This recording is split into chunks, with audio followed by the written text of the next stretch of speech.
Can Manuel Ugarte actually fix Manchester United's midfield? That is the question we are going to answer today. This video is brought to you by the good people at WeFoot, who provide brilliant socks that will help you play football. But more on those guys a little bit later on. It's time. Let's get this party started. So Manchester United have really struggled in midfield under Erik ten Hag, and the problem position has been the number 6. The requirements of this position are pretty tough, and Erik ten Hag hasn't found a man that can facilitate everything he wants to do in this central zone. Before we dive into Ugarte and what he'll help fix in Man United's midfield, let's start to understand the requirements that ten Hag has on his number 6 in the midfield. In possession, Ten Hag's defensive midfielder often operates alone at the base of midfield, as their midfield partner usually joins the attacking unit. This requires them to not only be able to receive under pressure as a single pivot in build-up, but they also have got to be able to split the centre-backs in the middle third. The skills required for this role is more like a playmaker, distributing the ball and roaming to join the attack in the final third, but also taking up smart positions to counter-press from. When the ball is lost, Ten Hag's number 6 often has to deal with counter-attacks on their own with the centre-backs, which is a huge ask for one player. From the 4-2-4 defensive block, they have to defend the central space, but also have to cover for teammates, either moving wide to help the fullbacks or by dropping into defence to become a third centre-back. They also have to be ready to jump out of shape to press the opposition's midfielders in Ten Hag's man-to-man setup. If it can be won, the 6 is often asked to play direct, looking to find or release the forwards with long balls. In summary, this is a hugely demanding role that requires the engine to cover huge distances, as well as the speed and athletic ability to close down the ball quickly, as well as the technical skills and vision of a playmaker. What's more is they've got to be tactically very aware and comfortable playing with a number of different midfield partners. And on top of all of this, it's preferable if they were good aerially to cover Manchester United's centre-backs, notably Lisandro Martinez. So that is a lot of requirements. For me, there's no player in European football that could actually play this role. You require a midfielder with an incredible engine that can press, that can harry, that can drop back, and then a playmaker of the quality of a Toni Kroos.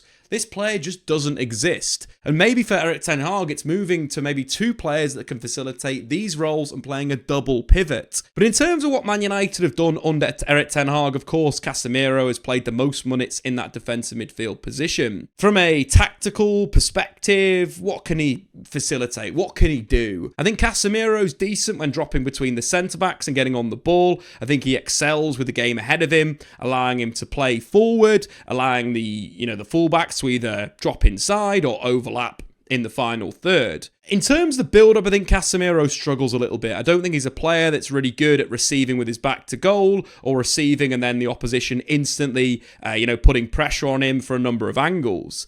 But I do think Casemiro defensively has been pretty decent for Manchester United. His aggression, his tough tackling style in some games is really, really good. He wins the ball back and plays forward. But in other games, his dynamism lets him down. We're seeing missed slide tackles, which opens United up for really, really dodgy defensive situations. I think on top of that, where Casemiro really kind of falls down in this system is his passing range. Casemiro is a player that either is instructed to or plays very, very direct when the ball's won. We see a lot of passes as United win the ball back, in behind for the striker, hitting the winger in behind the opposition's defence, or looking to find a through ball for a teammate. The issue with this is as soon as Casemiro does this, Man United usually lose possession of the football. When we're looking directly at pass completion rates, and yes, I know it doesn't paint the entire picture, but these numbers are quite stark. Casemiro at Manchester United has completed just 79% of its passes. For an elite level defensive midfielder, those numbers are atrocious when compared to the likes of Rodri, Jorginho, Declan Rice, even someone like Boubacar Kamara at Aston Villa, these numbers are very, very poor. In fact, if you look in the Premier League since the start of last season, Casemiro has the worst pass accuracy of any defensive midfielder that is still in the division. This causes massive problems for United's midfield in terms of retention.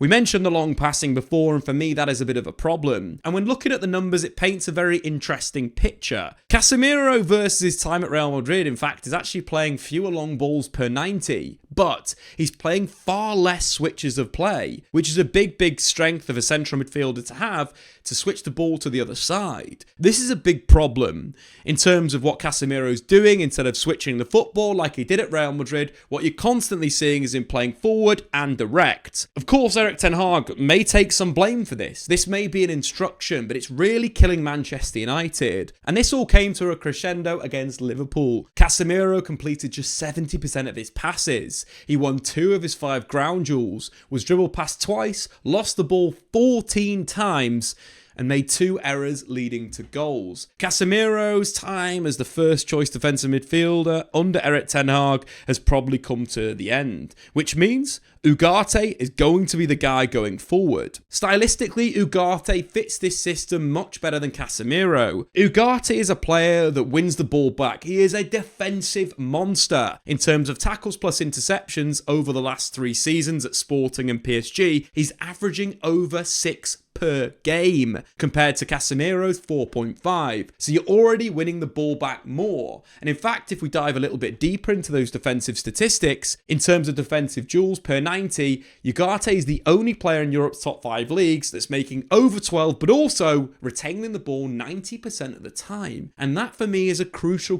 part of why Ugarte's influence in the starting 11 could be massive. He's a player that doesn't like to go direct. He's a player that keeps possession very simple. He wins it, then ships it to a teammate. He's fine with turning back and playing backwards. But I think the question marks would be on Erik ten Hag's tactics and whether he's going to allow Ugarte to play his natural game of retaining possession. WeFoot Technology create premium athletic socks that are designed by athletes but used by everyone. They're so good that they're breaking into the professional team and have worked with Serie A side Empoli. What makes their socks so unique is they've got grips on the inside and on the outside of the sock. So it's going to give you excellent grip in the boot, but also the sock is going to have excellent grip to the bottom of your foot. WeFoot also make their socks using Biomax fabrics, which is great for moisture control, keeping your feet dry and greatly reducing the chance of you getting a blister. What's more is WeFoot produce a variety of socks. On the go all day, try the urban lifestyle. Working in hot conditions, try their skin fit. Or if you want the most comfortable sock you're ever going to try, go for the cushion. I've used these socks playing football, and the grip between my foot and the boot gives you an unbelievable level of control. And yes, more goals and more assists. If you're interested in buying some of the best socks around, then check out WeFoot Technology via the link in the description below. What's even better is we're giving you 20% off if you use the code DAVE20 at checkout. Thanks again to WeFoot Technology for sponsoring this video. When we're looking at the profile of Manchester United's midfielders, they are quite risky. Bruno Fernandes is arguably the riskiest passer in Europe in terms of playing balls in behind the defence for his teammates to onrush and get in behind. But there needs to be some balance in there. United needs someone to retain possession to allow Bruno to be the direct guy. Again, Bruno could work on his decision making when it comes to playing the pass at the right time. Sometimes retaining it may be advantageous to United, but we can't stifle his creativity, so allowing him to still being this high volume, chance creator, risk taker would work quite well. In terms of the other midfield partner in United's midfield, Kobbie Mainoo is a guy that likes to dribble. He's a guy that's kind of high risk, high reward when it comes to dribbling. He'll carry through or break the opposition's lines. He'll look to get United into the final third. Again, these are qualities that Man United want in their midfield. A player that can progress the play through a dribble through midfield to allow the attackers to get the ball. So having Ugarte in this midfield, this blend of direct passing, direct carrying, with a guy that is simply going to retain possession around the back, receive again, play forward, works so well in terms of a blend. From a tactical perspective, this is what United need. They need that profile that works together. When you think about the best managers in the world, they always find ways to get the best players into the team. Manchester United doing this, having Ugarte playing at the base of midfield, could be a way of getting there. But again, Ugarte needs to not play those risky passes. Bruno Fernandes is in the team to do that. Mainoo's in there to play the risky dribble. But Ugarte needs to keep his game very simple at a very high completion rate. So let's take a look at a few examples of why Man United need a risk-averse player in defensive midfield. High pass accuracy, high dribble completion rate. They're the two statistics that I want to look out for Ugarte in midfield. So we pick up the player with Kobbie Mainoo in possession. Manchester United are in a bit of a transitional moment. They've broken the first line of Liverpool's press. In terms of Kobbie Mainoo, the correct pass is into the feet of Bruno Fernandes, and that's exactly what he plays. I'd argue from this situation, Bruno should be receiving more on the half turn, so he can instantly receive it and then play either Marcus Rashford, Alejandro Garnacho, or Joshua Zirkzee in behind the Liverpool team. You can see that as soon as Konate provides that pressure, there's a little bit of space for Bruno to get himself turned, and there's a 3-on-3 in the back. I'd probably look for the pass in between Trent Alexander-Arnold and the centre half, getting, sort of Marcus Rashford in behind, hopefully with a direct attack on goal. But instead, what Man United do, Bruno Fernandes goes back to defensive midfield. From this situation, I think there's a few mistakes. Number one, of course, the pass is very, very poor between Casemiro and Kobbie Mainoo. But if we look at the hierarchy of football analysis, number one, communication is the first part. You can see in a few different clips that it looks like Casemiro and Mainoo make a bit of a reference to each other, with Kobbie maybe demanding for the ball to feet. I think the pass is poor, maybe Mainoo doesn't slow himself down, which leads to the mistake. Of course, the execution is very, very poor, but I think communication is a bit of a problem here as well. From this position, United are in a massive problem, but the pass that Casemiro should play, or a pass that Ugarte would play, would simply be shipping it to Lisandro Martinez. I think from my perspective, if Bruno Fernandes doesn't turn here and then play forward, you've got to kind of build a possession phase. United are out of their defensive third where they really struggle, and they can get into their kind of mid-pitch attacking structure, which is actually quite good. They usually build with 3 players at the back, 1 defensive midfielder. They have a really fluid attacking 6 structure. But if Bruno doesn't turn on this instant and does go back, possession has to be retained. Alternatively, if you still want to attack and you still want to be direct, Casemiro should really open himself up and play the ball to Mazraoui in the inside right position.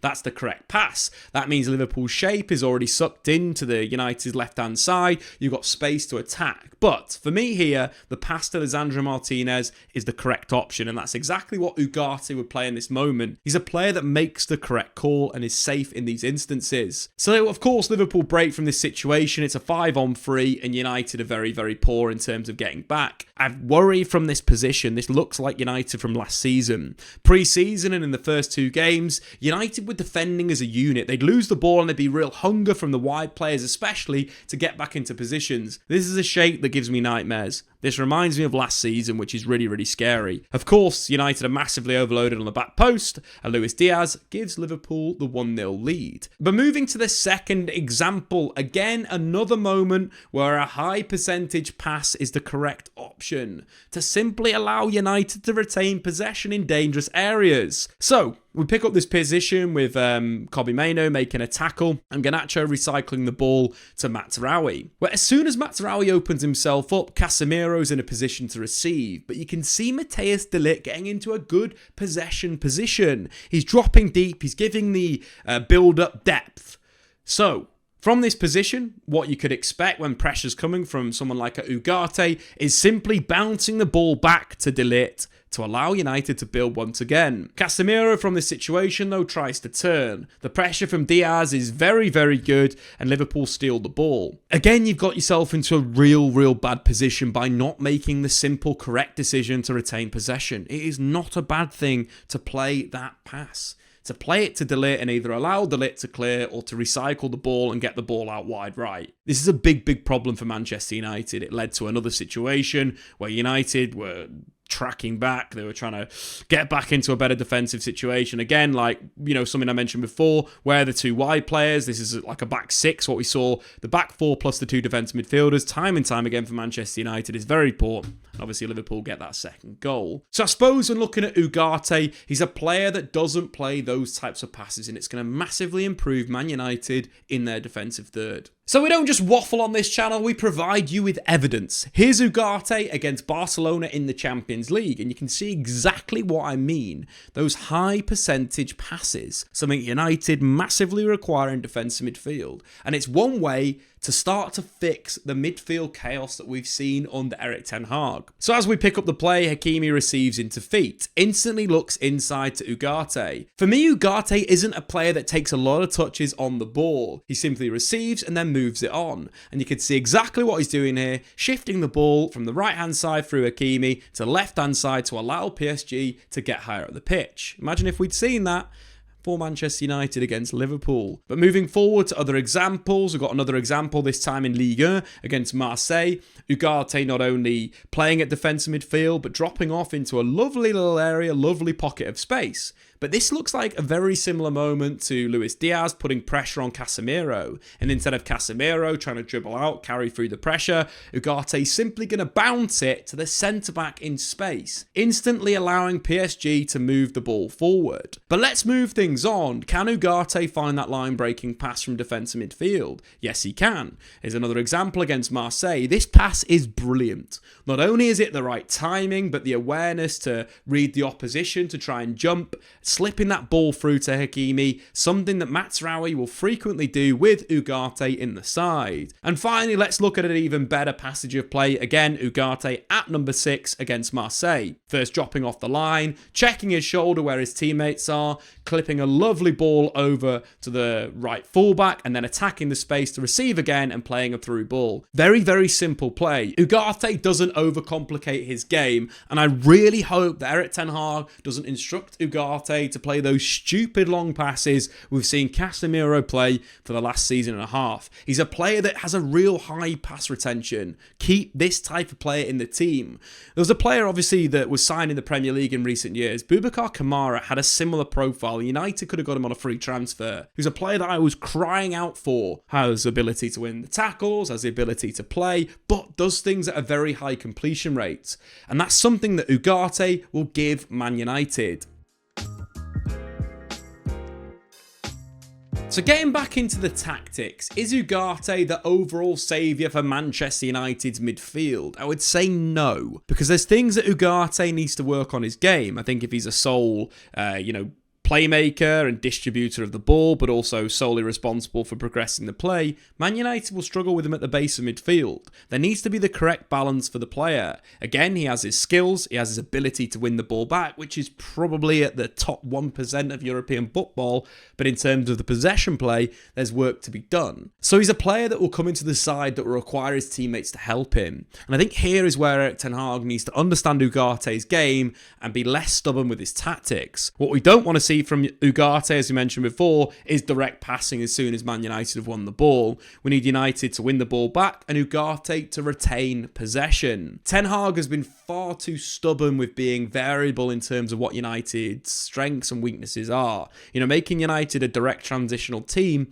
doesn't really make sense for me, especially with the midfield United have got and their ability to open up the door. United want to become a dominant team from a possession perspective. That's exactly what the game model will be in the coming years under Ineos. So United need to move towards that way. Ten Hag's Ajax were far too good from an attacking perspective. They had players that were at the peak of their careers. When you look at United's forward line, it's quite young, and we're seeing players make the inconsistent mistakes of youth, and that's absolutely fine because that will happen with young players at a football club. But United need to move away from having that idea of winning the ball back and instantly breaking. They need to be far more measured in their possession. They don't have the quality of, let's say, a Jurgen Klopp Liverpool that counter press so well that leads to so many opportunities following long balls. United aren't anywhere near that moment. What they need to do is use Ugarte in the correct way, winning the ball back and shipping it to a teammate, allowing the likes of Kobbie Mainoo to drop deep and get on the ball. I think one of the best pairings I saw with Ugarte at PSG was when he played with Zaire Emery at the base of midfield.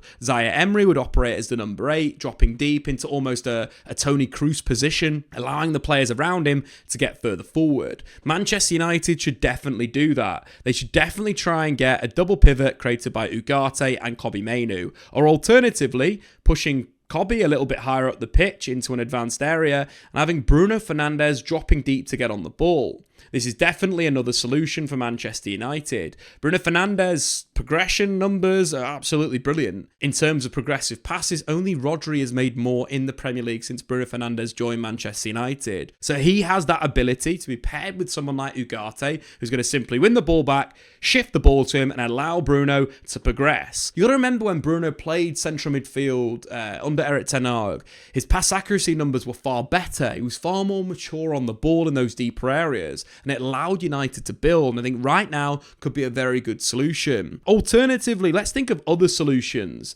Casemiro isn't dead. You know, he's not a player that's finished, but if he's going to be in the first team, there's ways United have got to use him, like Real Madrid used him in La Liga. The second Champions League win that Real Madrid got under Zinedine Zidane, their midfield would always set up, when they've got the ball, of Toni Kroos and Luka Modric in deep areas, with Casemiro as a number 10. He'd arguably play as a decoy. Remember a brilliant game against Atletico Madrid where Casemiro was super high in that game, almost as an attacking midfielder. He'd crash the box and get in there and support the front three. But the build-up was from the two more creative players, or players that were better at distributing the ball. So using Casemiro high could be a solution in the short term. In terms of how that would look in the Manchester United midfield, Bruno Fernandes would drop deep, taking Casemiro's position as the right centre-back in build-up, and he would just move ahead in number 10. So Man United, in that little tactical move, have gone from having a player that kind of struggles in defensive midfield, building up, to one of the best carriers